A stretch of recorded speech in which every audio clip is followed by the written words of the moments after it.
ಕಬ್ಬು ಬೆಳೆಗಾರರ ಹೋರಾಟಕ್ಕೆ ಕೊನೆಗೂ ರಾಜ್ಯ ಸರ್ಕಾರ ಮಣಿದಿದೆ.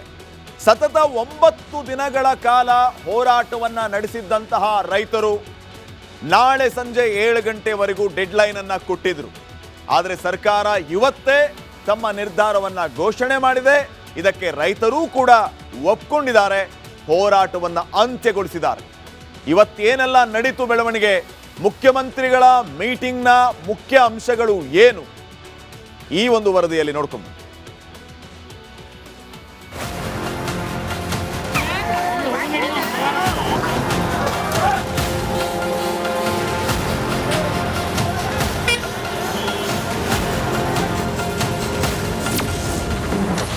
ಕಬ್ಬು ಬೆಳೆಗಾರರ ಹೋರಾಟಕ್ಕೆ ಮಣಿದ ಸರ್ಕಾರ.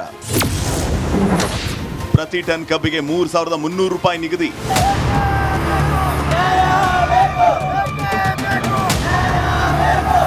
ಕಬ್ಬು ಬೆಳೆಗೆ ಬೆಂಬಲ ಬೆಲೆ ಹೆಚ್ಚಳ ಮಾಡಬೇಕು ಅಂತ ಆಗ್ರಹಿಸಿ ರೈತರು ನಡೆಸಿದ್ದ ಹೋರಾಟಕ್ಕೆ ಭಾಗಶಃ ಫಲ ಸಿಕ್ಕಿದೆ. ಕಳೆದ 9 ದಿನಗಳಿಂದ ಕಬ್ಬು ಬೆಳೆಗಾರರು ಮಾಡ್ತಾ ಇದ್ದ ಹೋರಾಟಕ್ಕೆ ಜಯ ಸಿಕ್ಕಿದ್ದು, ಪ್ರತಿ ಟನ್ ಕಬ್ಬಿಗೆ 3,300 ರೂಪಾಯಿ ನೀಡುವುದಕ್ಕೆ ಸಕ್ಕರೆ ಕಾರ್ಖಾನೆ ಮಾಲೀಕರು ಮತ್ತು ಸಿಎಂ ನಡುವಿನ ಸಭೆ ಬಳಿಕ ಘೋಷಣೆ ಮಾಡಿದ್ದಾರೆ.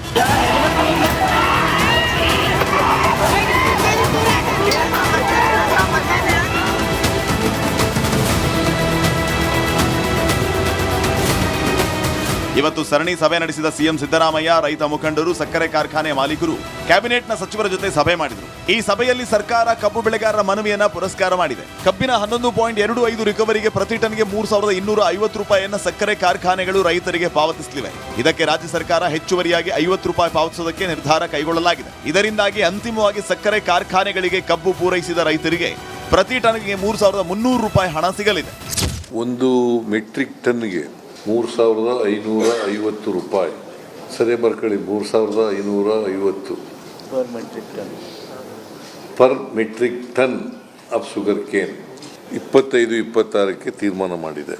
ಸರ್ಕಾರ ಆದೇಶ ಮಾಡಿದೆ. 3,250 ರೂಪಾಯಿ ಫ್ಯಾಕ್ಟರಿ ಅವರು, 50 ರೂಪಾಯಿ ಸಿದ್ದರಾಮಯ್ಯ ಸಾಹೇಬರು, 3,300 ರೂಪಾಯಿ ಘೋಷಣೆ ಆಗಿದೆ. ನಾವು 3,500 ಕೇಳಿದ್ದೀವಿ, ನಾವು ಬಿಗಿ ಹಾಕಿದ್ದೀವಿ. ಸರ್ಕಾರ 1 ರೂಪಾಯಿ ಕೊಡೋದಿಲ್ಲ ಅಂತೇಳಿ ಶಿವಾನಂದ ಪಾಟೀಲ್ರು ಕೂಡ ಹೇಳಿದ್ರು. ಕೈ ಮುಗಿದ್ರು, ವಿನಂತಿ ಮಾಡ್ಕೊಂಡು ಗಡುವು ಕೊಟ್ಟಿದ್ದೀವಿ. ಮುಖ್ಯಮಂತ್ರಿ ಸಿದ್ದರಾಮಯ್ಯನವರು ಮೀಟಿಂಗ್ ಮಾಡಿದ್ದಾರೆ. ನಮಗೆ 3,300 ಘೋಷಣೆ ಆಗಿದೆ. ರೈತನ ಗೆಲುವಾಗಿದೆ, ನಮ್ಮ ಗೆಲುವು ಆಗಿಬಿಟ್ಟಿದೆ. ಕೈ ಬಿಡ್ತೇವೆ, ಮಾಡಲಿ, ನಾಳೆ ಸ್ಟಾರ್ಟ್ ಸರ್. ಗೆದ್ದಿದೆ ಸರ್ 100ಕ್ಕೆ 1 ರೂಪಾಯಿ ಸಿಗದೆ ಇದ್ದ ಸಂದರ್ಭದಲ್ಲಿ ರೈತನಿಗೆ 300 ರೂಪಾಯಿ ಸಿಕ್ಕದ. ಇದು ರೈತನ ಗೆಲುವು ಸರ್. ಸಿಎಂ ಸಭೆಯ ಪ್ರಮುಖ ಅಂಶಗಳೇನು? ಸಿಎಂ ನೇತೃತ್ವದ ಸಭೆಯ ಪ್ರಮುಖ ಅಂಶಗಳೇನು ಅಂತ ನೋಡ್ತಾ ಹೋದ್ರೆ, ಕಬ್ಬು ಬೆಳೆಗಾರರ ಸಮಸ್ಯೆಗಳನ್ನ ಬಗೆಹರಿಸುವುದಕ್ಕೆ ಸರ್ಕಾರ ಬದ್ಧವಾಗಿದೆ. ಈ ಹಿನ್ನೆಲೆಯಲ್ಲಿ ಸಕ್ಕರೆ, ಎಂಎಸ್ಪಿ ಹೆಚ್ಚಳ ಸೇರಿದಂತೆ ಕಬ್ಬು ಬೆಳೆಗಾರರ ಸಮಸ್ಯೆಗಳನ್ನ ಬಗೆಹರಿಸುವುದಕ್ಕೆ ಪ್ರಧಾನಿಯವರಿಗೆ ಈಗಾಗಲೇ ಪತ್ರ ಬರೆಯಲಾಗಿದ್ದು, ಅವರು ಸಮಯ ನೀಡಿದರೆ ನಾಳೆಯೇ ಕೇಂದ್ರಕ್ಕೆ ನಿಯೋಗ ಕರೆದುಕೊಂಡು ಹೋಗೋದಕ್ಕೆ ಸಿದ್ಧರಿದ್ದೇವೆ. ಇದರಲ್ಲಿ ಯಾವುದೇ ರಾಜಕೀಯ ಇಲ್ಲ. ರೈತರ ಹಿತದೃಷ್ಟಿಯಿಂದ ಕೈಗೊಳ್ಳುವ ತೀರ್ಮಾನಗಳನ್ನ ಎಲ್ಲರೂ ಒಪ್ಕೋಬೇಕು. ಸಕ್ಕರೆಗೆ ಎಂಎಸ್ಪಿ ನಿಗದಿಪಡಿಸುವುದು ಕೇಂದ್ರ ಸರ್ಕಾರ, ಇದೇ ರೀತಿ ಕಬ್ಬಿಗೆ ಎಫ್ಆರ್ಪಿ ನಿಗದಿಪಡಿಸುವುದು ಕೇಂದ್ರ ಸರ್ಕಾರ, ಎಥೆನಾಲ್ ಹಂಚಿಕೆ ನಿಗದಿಪಡಿಸುವುದು ಕೇಂದ್ರ ಸರ್ಕಾರ, ಸಕ್ಕರೆ ರಫ್ತು ಮಿತಿ ನಿಗದಿಪಡಿಸುವುದು ಕೂಡ ಕೇಂದ್ರ ಸರ್ಕಾರ. ರೈತರ ಹಿತದೃಷ್ಟಿಯನ್ನ ಗಮನದಲ್ಲಿಟ್ಟುಕೊಂಡು ಎಫ್ಆರ್ಪಿ ನಿಗದಿಪಡಿಸುವುದು ಕೇಂದ್ರ ಸರ್ಕಾರದ ಕೆಲಸ. ಕೇಂದ್ರ ಸರ್ಕಾರ ದಿನಾಂಕ 6/5/2025 ಕಬ್ಬಿಗೆ ಎಫ್ಆರ್ಪಿ ನಿಗದಿಪಡಿಸಿದೆ. ಈ ಎಫ್ಆರ್ಪಿಯಲ್ಲಿ ಮನವಿ ಸಲ್ಲಿಸಿದ್ದೇವೆ.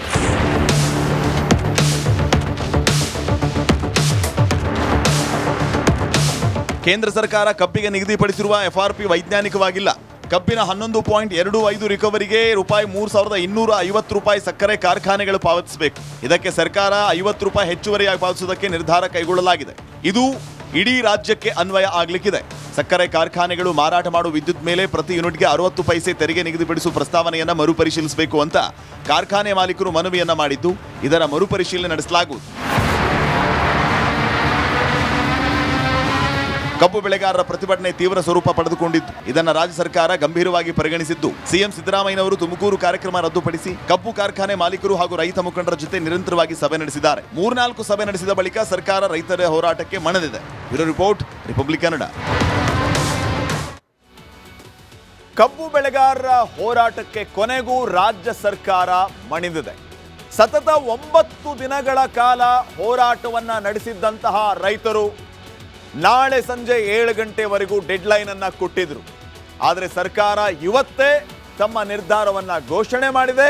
ಇದಕ್ಕೆ ರೈತರೂ ಕೂಡ ಒಪ್ಪಿಕೊಂಡಿದ್ದಾರೆ, ಹೋರಾಟವನ್ನ ಅಂತ್ಯಗೊಳಿಸಿದ್ದಾರೆ. ಇವತ್ತೇನೆಲ್ಲ ನಡೀತು ಬೆಳವಣಿಗೆ, ಮುಖ್ಯಮಂತ್ರಿಗಳ ಮೀಟಿಂಗ್ನ ಮುಖ್ಯ ಅಂಶಗಳು ಏನು, ಈ ಒಂದು ವರದಿಯಲ್ಲಿ ನೋಡ್ಕೊಂಡು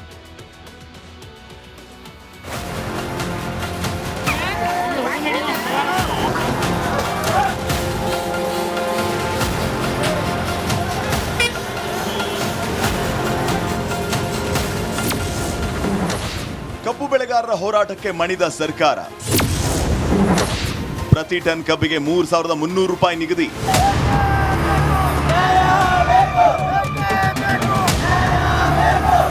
ಕಬ್ಬು ಬೆಳೆಗೆ ಬೆಂಬಲ ಬೆಲೆ ಹೆಚ್ಚಳ ಮಾಡಬೇಕು ಅಂತ ಆಗ್ರಹಿಸಿ ರೈತರು ನಡೆಸಿದ್ದ ಹೋರಾಟಕ್ಕೆ ಭಾಗಶಃ ಫಲ ಸಿಕ್ಕಿದೆ. ಕಳೆದ 9 ದಿನಗಳಿಂದ ಕಬ್ಬು ಬೆಳೆಗಾರರು ಮಾಡ್ತಾ ಇದ್ದ ಹೋರಾಟಕ್ಕೆ ಜಯ ಸಿಕ್ಕಿದ್ದು ಪ್ರತಿ ಟನ್ ಕಬ್ಬಿಗೆ 3,300 ರೂಪಾಯಿ ನೀಡುವುದಕ್ಕೆ ಸಕ್ಕರೆ ಕಾರ್ಖಾನೆ ಮಾಲೀಕರು ಮತ್ತು ಸಿಎಂ ನಡುವಿನ ಸಭೆ ಬಳಿಕ ಘೋಷಣೆ ಮಾಡಿದ್ದಾರೆ.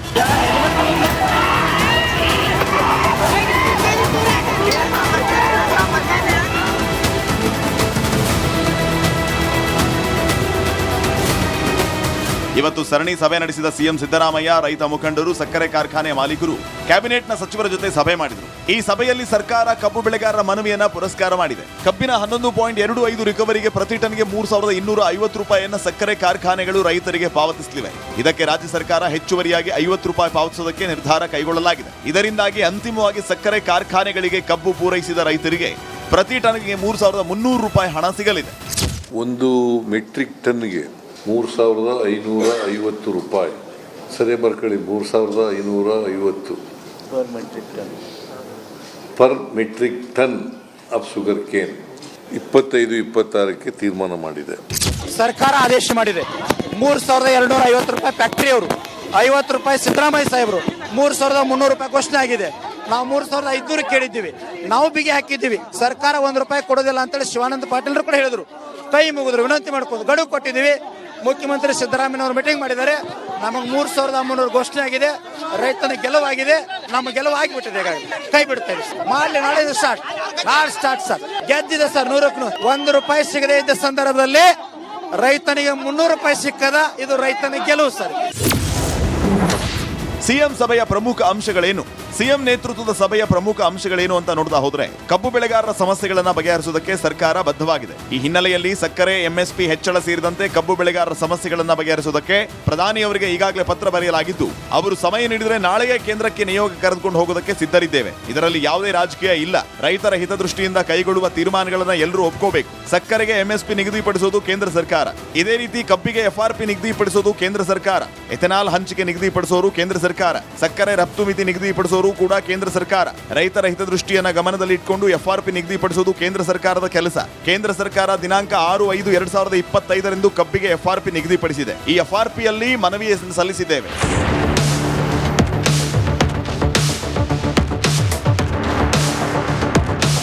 ಕೇಂದ್ರ ಸರ್ಕಾರ ಕಬ್ಬಿಗೆ ನಿಗದಿಪಡಿಸಿರುವ ಎಫ್ಆರ್ಪಿ ವೈಜ್ಞಾನಿಕವಾಗಿಲ್ಲ. ಕಬ್ಬಿನ 11.25 ರಿಕವರಿಗೆ ₹3,250 ರೂಪಾಯಿ ಸಕ್ಕರೆ ಕಾರ್ಖಾನೆಗಳು ಪಾವತಿಸಬೇಕು. ಇದಕ್ಕೆ ಸರ್ಕಾರ 50 ರೂಪಾಯಿ ಹೆಚ್ಚುವರಿಯಾಗಿ ಪಾವತಿಸುವುದಕ್ಕೆ ನಿರ್ಧಾರ ಕೈಗೊಳ್ಳಲಾಗಿದೆ. ಇದು ಇಡೀ ರಾಜ್ಯಕ್ಕೆ ಅನ್ವಯ